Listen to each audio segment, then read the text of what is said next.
Magandang araw mga kakayod, nandito na naman po ang inyong kakayod Vincent, ang inyong kasama, ang inyong kaibigan dito sa ibang bansa para maghatid na naman po sa atin ng mga kwento, mga ganap, buhay-buhay at pang-araw-araw na ginagawa ng isang OFW na sigurado po na mapagkukunan po natin ng aral, lalo na po yung mga kakayod natin na nag-a-apply pa dyan sa Pilipinas para magtrabaho po dito sa ibang bansa. Bago natin pag-usapan yung topic natin mga kakayod, greetings muna tayo sa ating mga viewers na lagi pong nakasuporta at nanonood sa ating channel.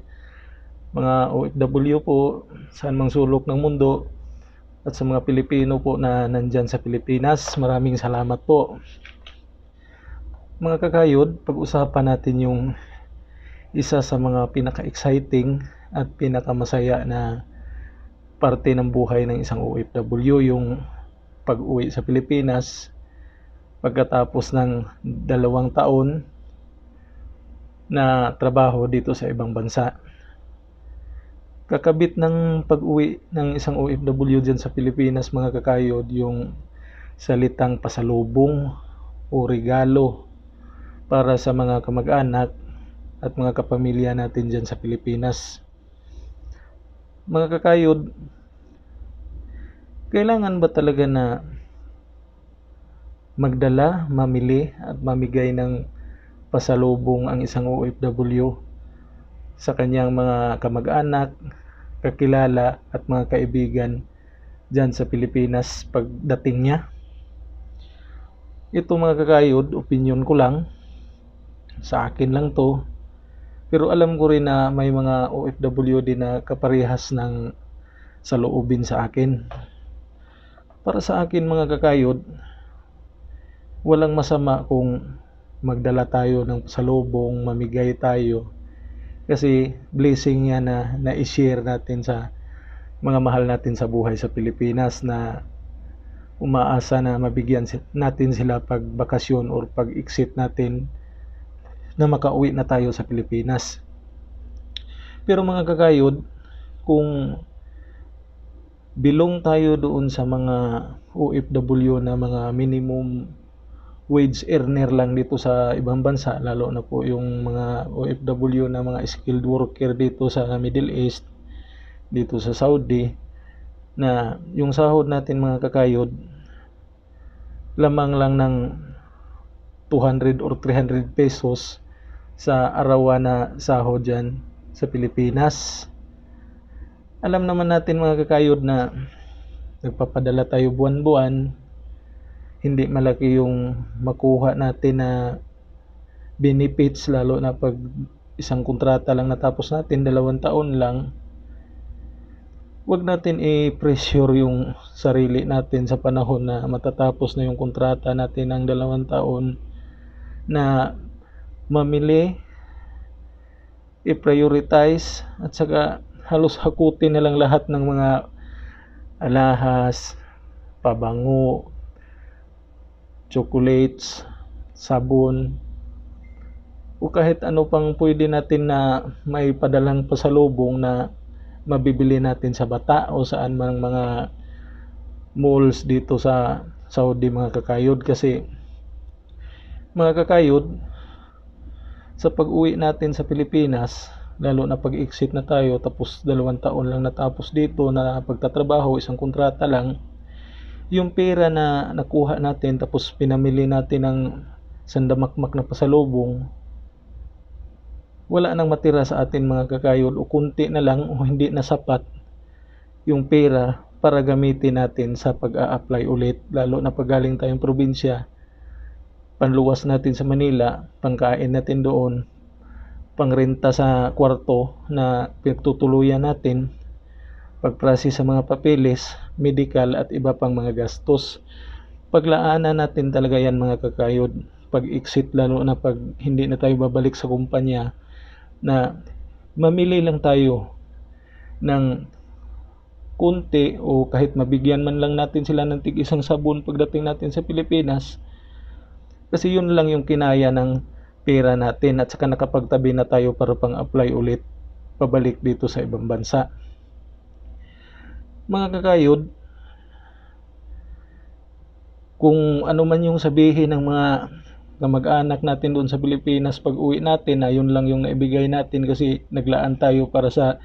panggastos o pag wala pa tayong trabaho at saka sa pag-apply natin ulit, bahala na lang sila mga kakayod kung masabihan man tayong nagtitipid, madamot, nag-ibang ugali o yumabang kasi hindi nila alam yung totoo na pinaglaanan natin ng kunting nakuha natin pera dito. Sa side naman ng mga Pilipino, mga kamag-anak na nandyan sa Pilipinas, makontento na sana kayo kung ano lang yung maibigay ng isang OFW, lalo na pag minimum wage earner lang dito,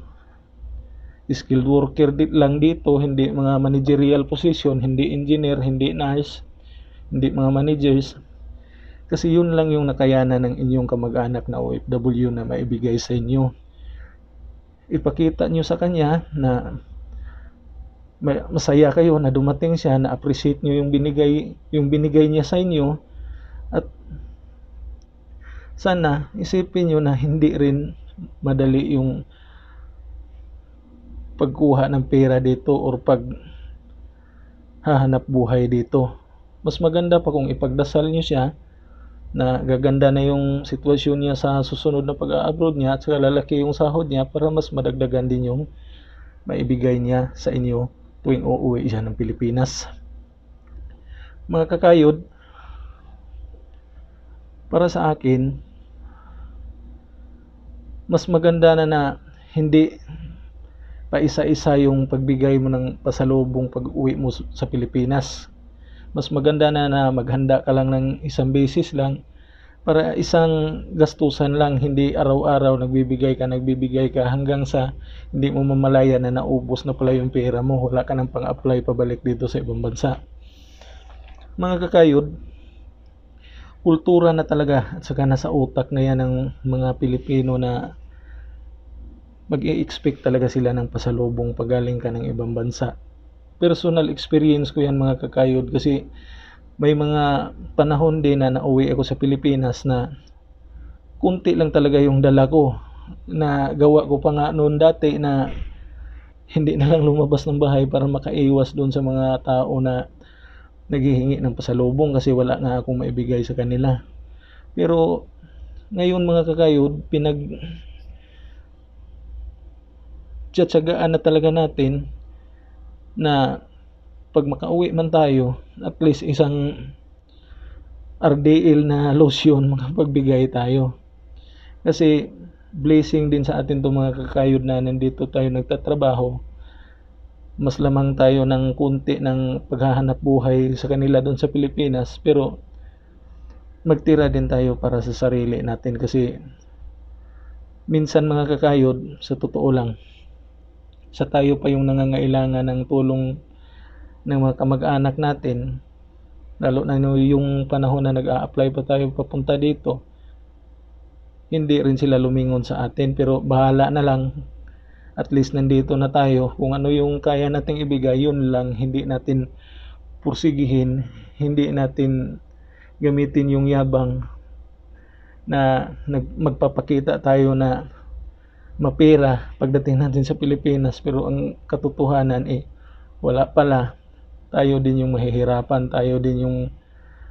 magsasakripisyo, at tayo din yung mawalan, lalo na pag panahon na pabalik na tayo ng Manila, saka gagastos naman tayo sa pag-a-apply. Mga kakayod, alam ko na hindi parehas yung mga pag-iisip ng bawat isang OFW, pero nasa iyo na yan mga kakayod kung ano yung diskarte mo, ano yung pananaw mo sa buhay tungkol sa mga pasalubong pag uwi ng isang OFW sa Pilipinas. At nasa iyo na rin yan mga kakayod kung paano mo ipaintindi, paano mo i-handle yung mga lambing ng iyong mga kamag-anak, na malaman nila kung gaano kahirap yung paghahanap buhay dito, at saka makontento sila kung ano lang yung kayang maabot ng pera na maibigay mo sa kanila. Mga kakayod, kung may hindi man tayo na banggit dito sa ating pag-uusap ngayon, yung sa simpleng diskusyon natin, paki-comment na lang po sa baba, at bilang suporta sa ating channel, paki-like na lang po, subscribe, at hit the notification bell button para lagi po tayong updated sa mga videos na i-upload natin. Mga kakayod, sa mga napag-usapan natin, hindi tayo nagdadamot, hindi tayo nagyayabang, hindi tayo nanunumbat. Ang sa atin lang mga kakayod na yung pasalubong, magandang gesture yan, pasasalamat sa Panginoon na binigyan tayo ng blessings dito sa ibang bansa. At sana naman marunong din makontento yung mga kamag-anak natin doon sa Pilipinas kung ano lang yung kaya nating ibigay na inabot ng ating pera na pinaghirapan dito sa ibang bansa. Mga kakayod, ang buhay ng isang OFW ay hindi pare-parehas. Hindi lahat ng OFW maganda yung posisyon, malaki yung sahod, may mga incentives, at saka may mga hadiah o may mga regalo galing sa mga boss. Kaya sana mga kakayod, maintindihan din ng ating mga kamag-anak, at saka